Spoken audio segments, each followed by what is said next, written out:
Bonjour, chers fidèles du groupe Booster sa recherche d'emploi. Le plaisir est le mien de renouer avec des vidéos en cette fin du mois de mars. En fait, aujourd'hui, nous allons parler de l'assertivité. L'assertivité qui est une qualité majeure en entretien d'embauche.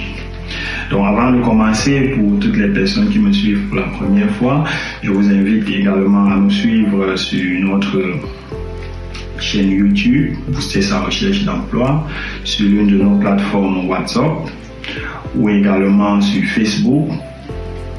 Enfin, vous pouvez également nous suivre sur Instagram pour ceux qui y sont. En fait, c'est quoi l'assertivité? L'assertivité, c'est un indice de confiance en soi, de congruence et d'empathie. Quand on fait preuve d'assertivité, il faut s'inscrire dans une logique de gagnant-gagnant.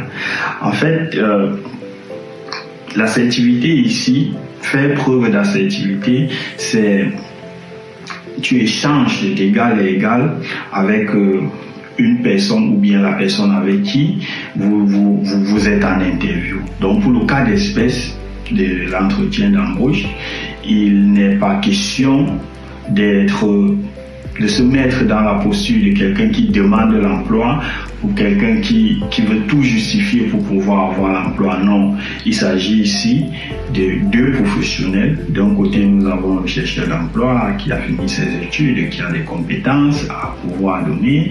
Et nous avons d'un autre côté le recruteur qui a une entreprise et qui a des besoins et naturellement cherche quelqu'un pour les résoudre. Donc, non une personne qui demande l'emploi à tout prix. J'ai pour habitude, quand je fais des simulations d'entretien avec des collaborateurs, directement après l'entretien d'embauche avec le recruteur, je demande de me faire un petit récapitulatif. Et j'ai constaté également que nombreux ou bien plusieurs candidats après l'interview ne se rappellent même pas de ce qui s'est passé. Ils ont du mal à te dire concrètement. En fait, là, c'est quand ils arrivent et ils se mettent dans la posture du demandeur, du commandeur, celui du genre, on ne se met pas à égal avec le recruteur pour pouvoir justifier, pour pouvoir présenter ses compétences.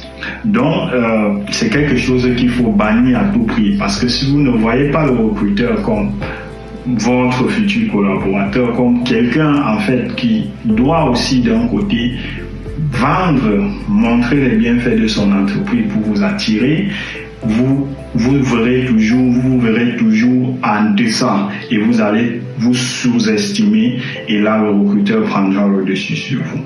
Donc ce qu'il faut retenir ici, l'assertivité, c'est là de pouvoir demander, faire valoir ce qu'il y a sans toutefois se mettre dans une logique de soumission ou bien de confrontation. Non, évitez de toujours forcer les choses, évitez de toujours justifier. C'est vrai, vous pouvez avoir peut-être des trous dans votre CV, vous pouvez peut-être avoir passé un temps sans emploi, vous pouvez parfois manquer une compétence dont le recruteur demande. Il est clair, il est important ici de juste vous mettre dans la posture de quelqu'un qui sera prêt à apprendre, de quelqu'un qui est disposé à apprendre. Et non pas toujours vouloir forcer, vouloir commander, non. Vous expliquez clairement. Ça peut être une compétence linguistique, non, je n'en ai pas. Mais depuis un temps, je me suis mis à l'apprentissage, je suis même des vidéos, et ainsi de suite. Et vous rassurez juste le recruteur de ce qu'il en est. Si je suis dans un environnement où je dois faire preuve d'anglais, où je dois communiquer en anglais tous les jours, je peux vous rassurer, monsieur le recruteur, qu'en 3 mois, 4 mois, je serai à mesure de pouvoir gérer ma clientèle, de pouvoir gérer mes dossiers complètement en anglais.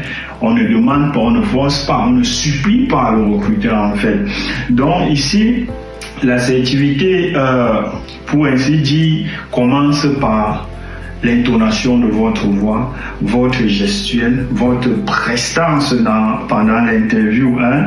Donc votre attitude en fait, donc la façon dont vous communiquez, le recruteur, vous n'hésitez pas à poser des questions. Le recruteur peut se tromper, le recruteur peut parler d'une information dont vous savez qu'elle n'est peut-être pas vérifiée. Vous demandez, vous êtes à égal, vous devez aussi vous rassurer pour l'entreprise pour laquelle vous voulez travailler, parce que ça ne sert à rien de commencer et après 2-3 mois vous ne vous sentez plus à l'aise. Vous n'allez pas passer votre vie à faire un éternel recommencement. En 2 ans vous avez travaillé dans 5 entreprises. Non, ce n'est pas ça le cas. Donc c'est une qualité majeure en entretien d'embauche. Inscrivez-vous dans cette logique de 2 professionnels sont en train d'échanger. L'un me propose de l'emploi et moi je propose mes compétences. Je rassure le recruteur sur les points que je n'ai pas. Je rassure le recruteur sur le fait que je serai à la hauteur de sa tâche, mais je ne commande pas. Si l'entreprise A ne passe pas, l'entreprise B passera. Donc, faites confiance en vos compétences et si vous vous rendez compte que vous avez un déficit de compétences, c'est le moment. Vous pouvez vous former, vous pouvez prendre des certifications, vous pouvez prendre quoi que ce soit pour vous mettre au top. Si vous estimez, à chaque fois que vous allez estimer que vous êtes mal compris ou que votre projet n'est pas pris au sérieux, sincèrement, pointez le doigt sur vous et dites-vous, c'est parce que mon projet n'est pas assez convaincant. Qu'est-ce qu'il faut faire? Vous rentrez au laboratoire, vous travaillez le projet davantage et vous revenez sur le marché. C'est ce qui fera de vous un professionnel, un candidat professionnel et qui aura en face de lui un recruteur professionnel et les deux pourront s'asseoir sur une table et échanger afin que vous ayez votre contrat dans de bonnes conditions et que vous soyez respecté dans ce travail. Alors, c'était Booster sa recherche d'emploi. Bonne journée.